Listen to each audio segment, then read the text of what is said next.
Awalnya kita mau ambil franchise satu merek terkenal juga dari Jakarta. Terus saya lihat menunya, jadi saya nggak mempelajari apa ya resepnya dia ya. Maksudnya saya cuma lihat dari luaran, kayaknya bisa nih bikin sendiri.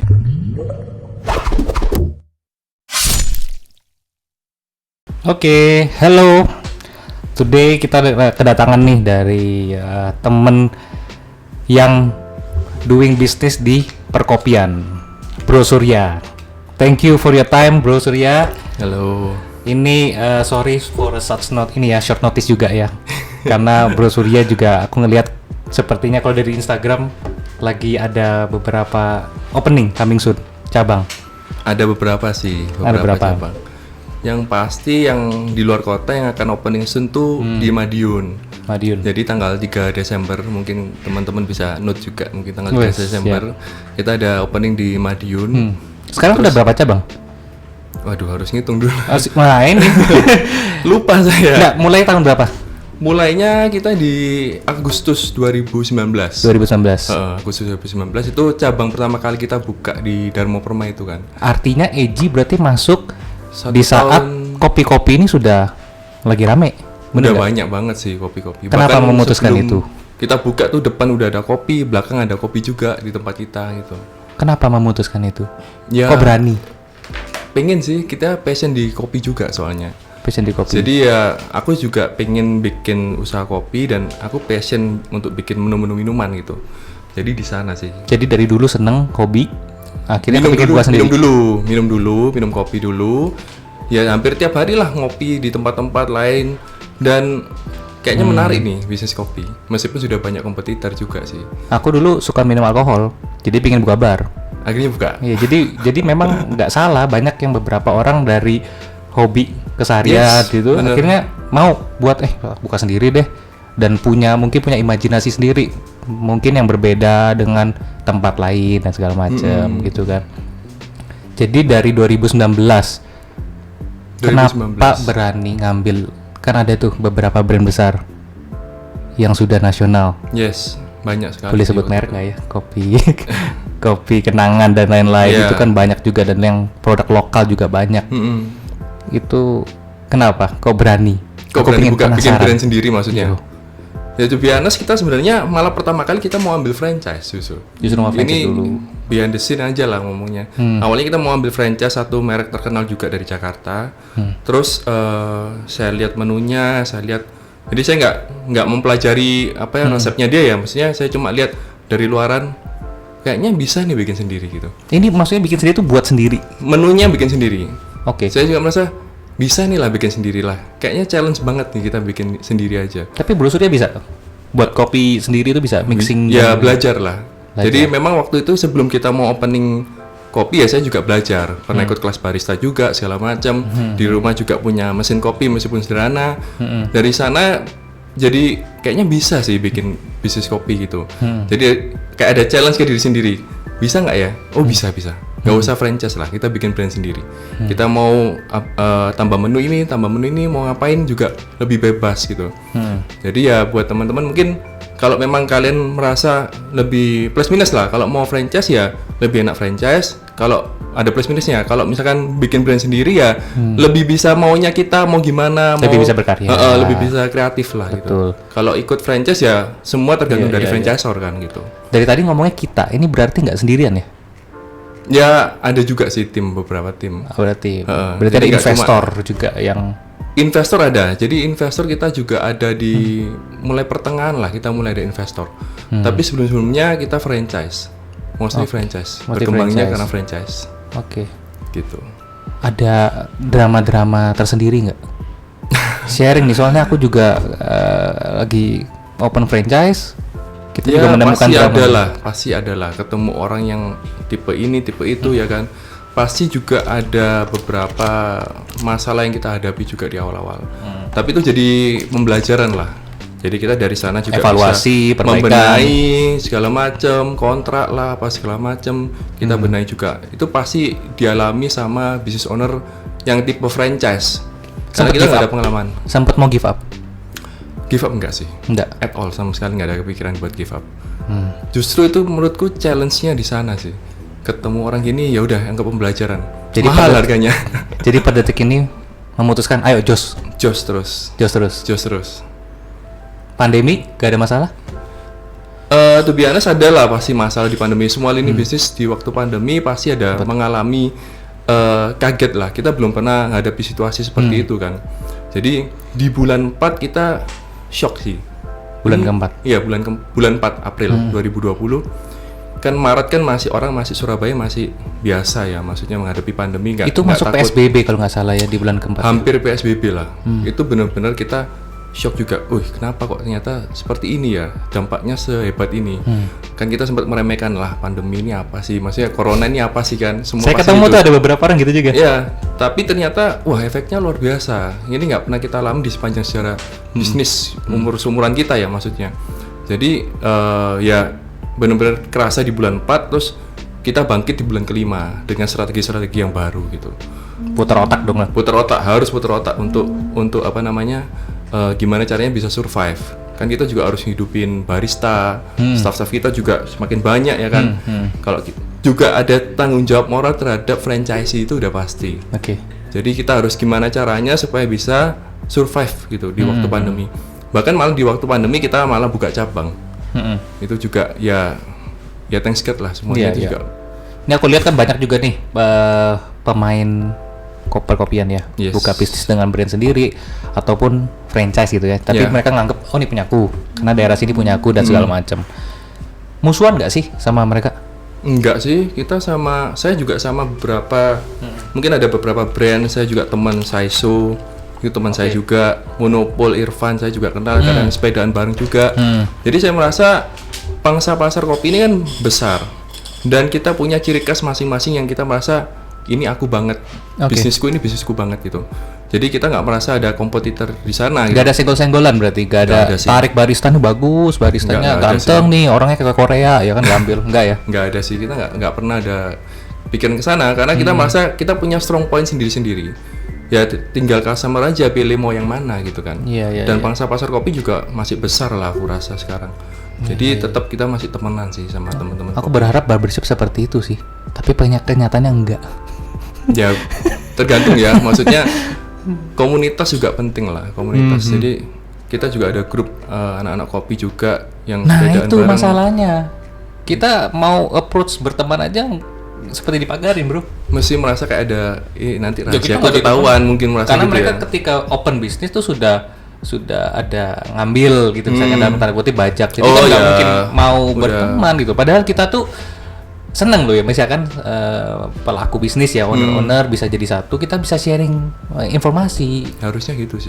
Ini nih nakal banget, pernah nyolong dan segala macam, ini kan bisa jangan sampai masuk ke kita gitu maksudnya.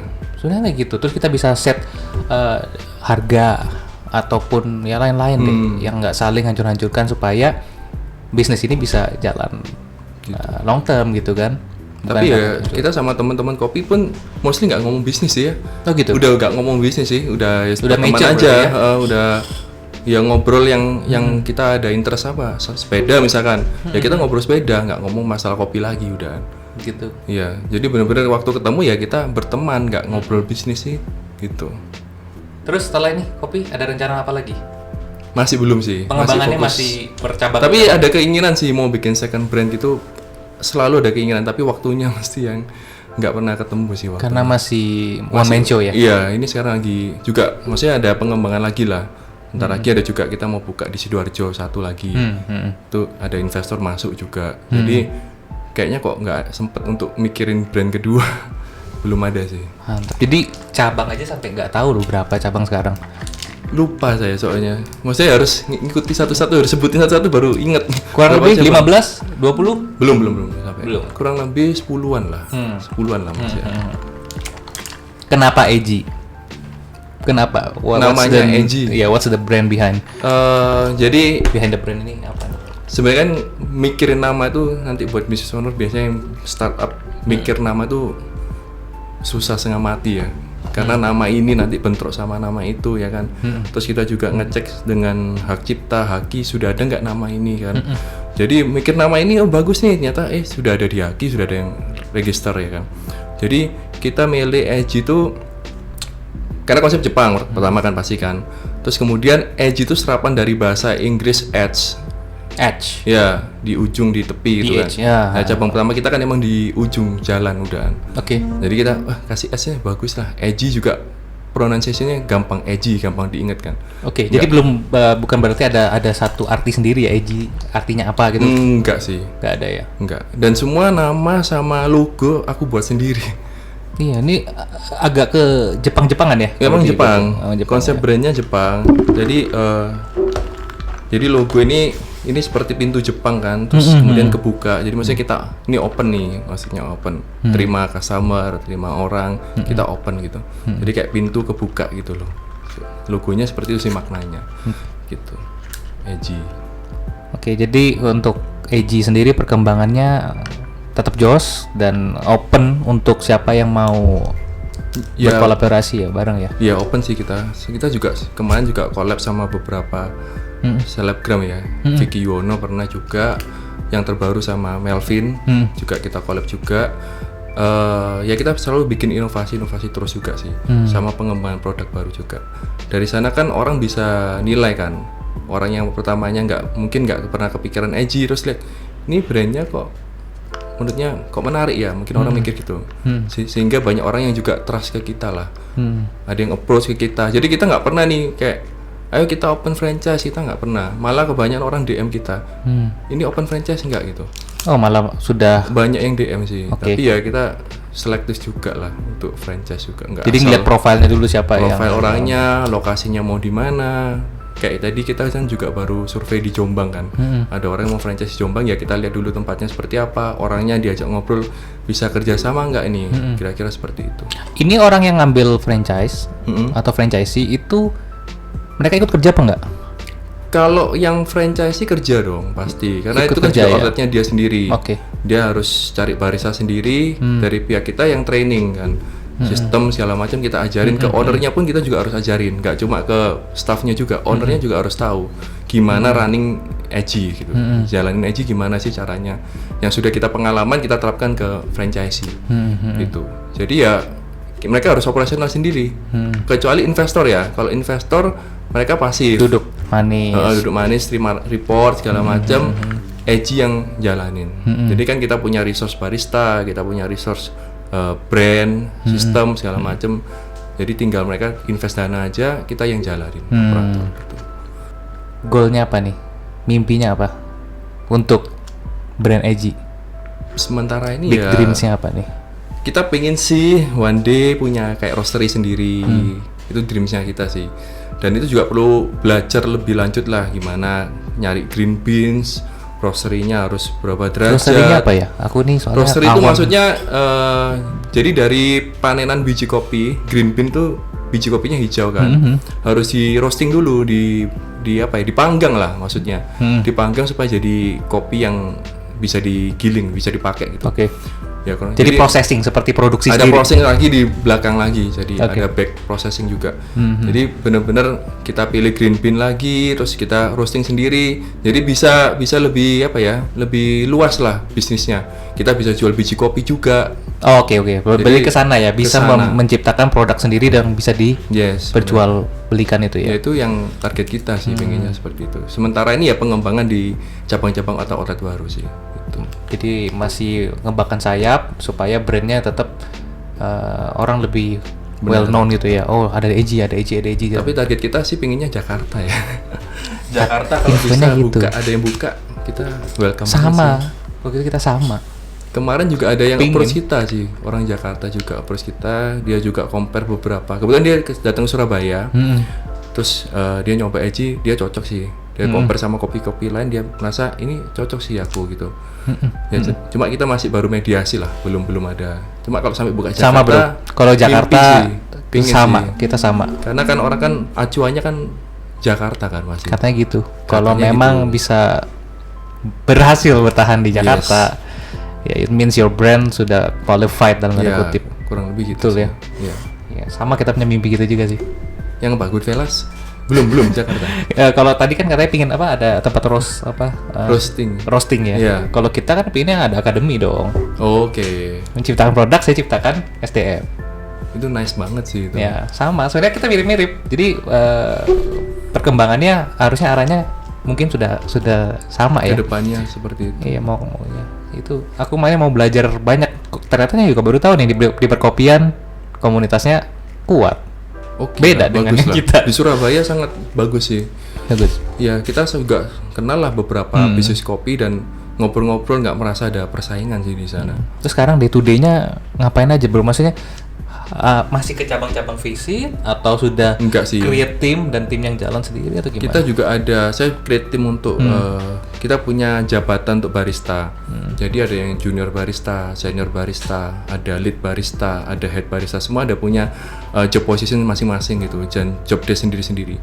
Dan untuk head barista ini yang bantu saya untuk QC di masing-masing cabang. Jadi saya nggak perlu tiap hari datang Jadi ke reporting cabang-cabang. ya? Ya report, ada dia bikin report sendiri, Oke. kasih report ke saya. Oh cabang ini kurangnya di sini, di sini, di sini. Nah saya report juga ke ownernya gitu kan. Nah itu mostly kerjaan dari head barista. Jadi kalau aku sih lebih ke belakangnya, kontakin orang-orang yang mau franchise kurang lebih gitu, sama Oke. manage yang mau akan buka. Ini list apa nih yang mau buka, barang-barang apa yang harus disiapin. Terus kira-kira detail-detailnya lah. Saya lebih ke detail-detailnya. Kira-kira harus udah bagus Jadi belum, udah delegasi sesuai. lah ya kalau misalkan di cabang-cabang sudah ada Sudah yang delegasi sih, nggak bisa tiap hari ke sharing dong. cabang-cabang. Ada kejadian yang paling menakutkan apa yang pernah terjadi?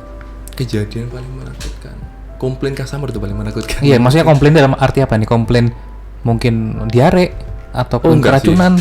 Thanks God-nya itu nggak pernah sih, selama ini nggak pernah. Cuma komplainnya lebih ke baristanya mungkin ya, lebih ke apa namanya, Servisnya. servisnya. Karena kan jadi gini, aku pengennya kan konsep Jepang ini nggak cuma dari segi penampilan, dari segi fasad interior udah Jepang banget, orang udah lihat, bisa lihat lah. Tapi aku juga pengen konsep Jepangnya ini bisa sampai ke SDM-nya, brand DNA-nya tuh bisa sampai ke Itu yang tough, bro. ke staffnya. Jadi orang bisa tahu kan, orang Jepang itu kan kalau servis kan very nice Very kan, nice, I know. bener-bener Very dia nice. hormat, bener-bener dia kasih solusi yang terbaik buat customer kan. Betul. Saya pengennya juga ini moral seperti ini harus ada di barista-barista saya.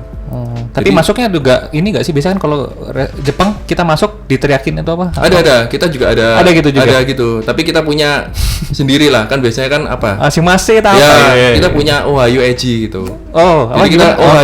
Ohayo Eji, maksudnya Artinya apa itu? Ohayo kan selamat pagi kan. Jadi kita pengennya tuh semangat terus kayak pagi gitu. Oke. Meskipun sudah malam kita ngomongnya Semangat Ohayo. pagi. Gitu. Jadi setiap kali itu SOP sih itu. Jadi kalau ada orang masuk harus teriak itu semua baristanya. Dan sudah berhasil. Harus jalan. Sudah jalan itu juga. Sudah jalan. Sudah jalan. Ke semua cabang juga saya harus ngomongin gitu. Itu masuk penilaian juga sama head barista. Kalau head barista masuk ke outlet, ada nggak nih? Nah itu kalau nggak ada dicatat sama dia pasti. Begitu ya. Iya, itu juga harus itu.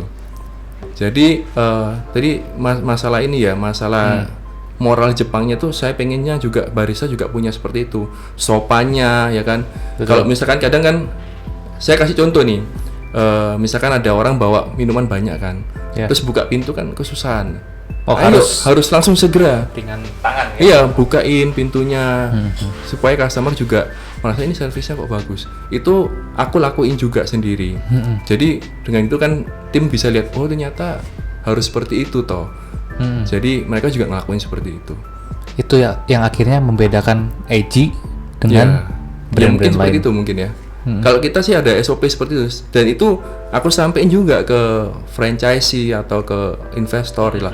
Kita tuh brandnya tuh harus benar-benar full Jepang, nggak cuma ngomong fasad interior ya, tapi service dan segala macam harus kita tiru orang Jepang. Hormat sekali mereka. Kalau brand lain copy paste, bro, apa yang akan Eji lakukan? Maksudnya? Service. Mm-mm. Ini Eji nih, buka di sebelahnya. Namanya Aji. Mirip gitu maksudnya. Mirip. Terus servisnya juga sama. Pokoknya Niru maksudnya. ya ambil aja. Itu baristanya kita nego 2 kali lipat, pindah sebelah. Selama ini sih gini, makanya masalah SDM ini kan penting banget ya. Jadi saya sebisa mungkin merangkul semua barista saya, yang under saya. Ya, Tapi nggak maksudnya menutup kemungkinan dong akan terjadi. supposedly enggak sih harus. Supposedly. Tapi supposedly enggak sih. Selama ini kita bener-bener kayak keluarga. Kayak kemarin kita ada yang ulang tahun, saya kasih kue tar, saya juga datang juga ngucapin ulang tahun segala macam. Dan saya sudah bilang ke mereka, kalian kalau ada masalah ayo cerita. Berapa Saya- barista bro? Total sekarang kemarin kita meeting mungkin pakai foto ya. Foto mungkin Kurang lebih berapa barista yang under saya. deket? Iya, Total 20-an ya. 20-an. 20-an. Gak capek bro? Enggak sih. Enggak sih.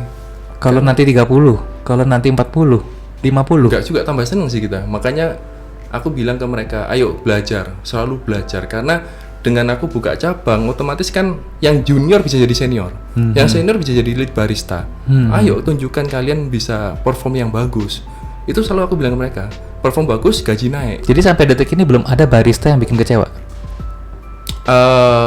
Yang awal-awal sudah langsung kukat pasti. Tapi yang sudah lewat fase 3 bulan itu biasanya sudah safe itu. Udah safe. Iya, harusnya udah safe. Selama ini kita turnover jujur aja nggak banyak loh. Ya, aku tanya agak sedikit sensitif nih, sedikit personal. Biasa namanya manusia ya, kan UUD kalau mereka ngomong ujung-ujungnya duit. Yes. Dan kondisi setiap pegawai kita kan nggak pasti nih. Kadang ada yang nggak cukup dengan ada kejadian masing-masing lah, ada mau melahirin ataupun ada keperluan lain-lain, kan minta lebih, dan itu biasanya nggak ada ujungnya. Belum ngalamin seperti itu. Yang pernah aku alami gini, ada satu barista yang awalnya junior, terus dia belajar, dia mau berkembang, terus dia ngomong, saya mau request nih, dia bilang request, jadi request untuk naik gaji atau naik jabatan, karena dia merasa sekarang sudah bisa. Oke, tunjukin kalau kamu bisa. Latte art bisa nggak? Kalibrasi. Jadi balikin ke diri balikin sendiri. challenge-nya ke mereka. Kamu naik gaji, oke, tunjukin ke saya. Skill kamu, latte art sudah bagus nggak? Terus kalibrasi kopi, biji kopi bisa nggak? Nah, terus mereka tunjukin, oh bisa ternyata. Ya udah. Jadi naikkan biarkan gaji. sistem yang berjalan ya. Yes. Sistem berjalan, nanti resultnya kita yang lihat gitu kan. Jadi memang karena kan kriteria untuk naik itu kan saya ada requirement gitu loh. Oke. Ini harus bisa ini ya kan. Oke, kalau kamu bisa dan memang sepadan dengan skillnya dia, saya harus naikin. Mau nggak mau harus naikin. Nggak iri-irian sama yang lain. Enggak, karena emang skillnya memang beda. Dari Gitu. skillnya memang beda. Karena latte art itu juga nggak gampang lah. Nggak tersinggung tuh jelasin. Ini orang ini berbeda sama yang lain soalnya. Jadi Nggak mereka sih. nggak. Kita kan setiap bulan sekali ada meeting. Oke. Jadi semua barista kita ajak meeting, maksudnya ngomong lah, kamu ada masalah apa dengan customer atau apapun dengan teman-teman. Itu dirimu bro yang Aku terjun. yang terjun sendiri. Itu kita malah close store itu jam 10 ya.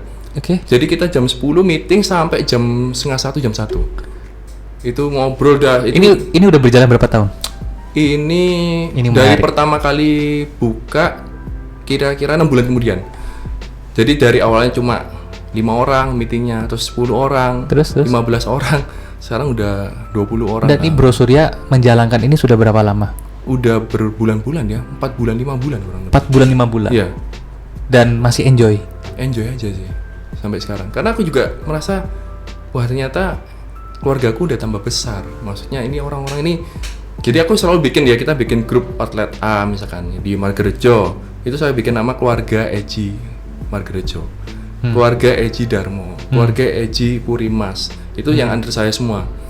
Jadi saya selalu bilang, kita ini keluarga. Kalau tersinggung tuh gesek-gesekan tuh biasa, tapi sehari selesai, jangan dilanjut-lanjutin. Aku bilang gitu. Jangan sampai berlarut-larut masalahnya. Luar biasa bro. Dan itu bener-bener aku tiap bulan sekali ini kesempatan buat aku ini bisa mendekati barista, semua barista aku gitu. Dari sana bisa ngobrol, ayo sambil makan-makan santai kita ngobrol-ngobrol, ayo ada masalah apa di store ini. Kalau memang ada kesalahan ya saya tegur, bener-bener marahin. Ini kamu kok banyak komplain ini bulan ini di outletmu nih. Ayo gimana nih servisnya? Gitu kan. Lagi-lagi diingetin karena kan SDM itu kan kadang gitu kan, habis dia diomongin bagus, lama-lama kendor lagi. Itu harus terus tiap bulan di remind terus. Itu harus dijalanin juga. Aku 3 tahun loh, 3-4 tahun seperti itu loh. Jalanin terus. Lembur, meeting, sampai sebulan sekali. akhirnya capek sendiri. Tapi mungkin bawaannya beda ya. Aku Mungkin seneng Bro Surya, sih. nah mungkin ada sisi enjoy-nya. Karena apa ya? Aku merasa staff tuh nggak kayak bikin gap antara aku sebagai bos Oke, atau oke. dia sebagai staff ya. Tapi benar-benar aku pengen nggak ada jarak.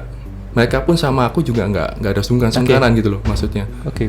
Ada yang ngomong kok pinjem duit kok buat ini, oh, ya udah nggak apa, tapi gimana termnya, bayarnya gimana nih, setiap bulan berapa, aku harus tegasin, oh sebulan segini-gini, oke. Iya. Nggak Itu apa-apa. mah udah biasa ya. Iya. Di setiap tempat ini juga akan terjadi gitu. Pasti kan. terjadi. Tapi mereka paling nggak ada keberanian untuk cerita daripada Ngambil. cari atau nyuri atau cari kerjaan lain atau pindah tempat lain yang lebih gaji lebih besar atau segala macam. Oke. Enggak, dia lebih cerita sih gitu. Manage sumber daya manusia memang butuh extra effort, tapi dengan itu kita bisa lebih santai kerjanya. Kalau dia turnover terus keluar masuk, kita juga lebih repot. capek. Pasti lebih capek. Pernah waktu itu yang awal-awal kita turnover juga. Bahkan waktu grand opening tuh biasanya sehari grand opening masuk ya, besoknya udah nggak ada. Udah ada. Tahu-tahu benar-benar nggak datang. Ya jadi aku yang jadi barisanya juga. Jadi aku merasa wah kayak gini repot ya. Maksudnya aku harus merangkul nih anak-anak supaya gimana caranya mereka bisa betah, nyaman. Kebanyakan mereka sih alasannya nyaman di tempat kita. Bukan karena nggak ngomong masalah gaji lagi ya. Maksudnya gaji mungkin di luar kurang lebih sama lah. Tapi mereka merasa lebih nyaman dengan kekompakannya tim gitu. Itu penting sih. Ya itu makanya ada perbedaan ya.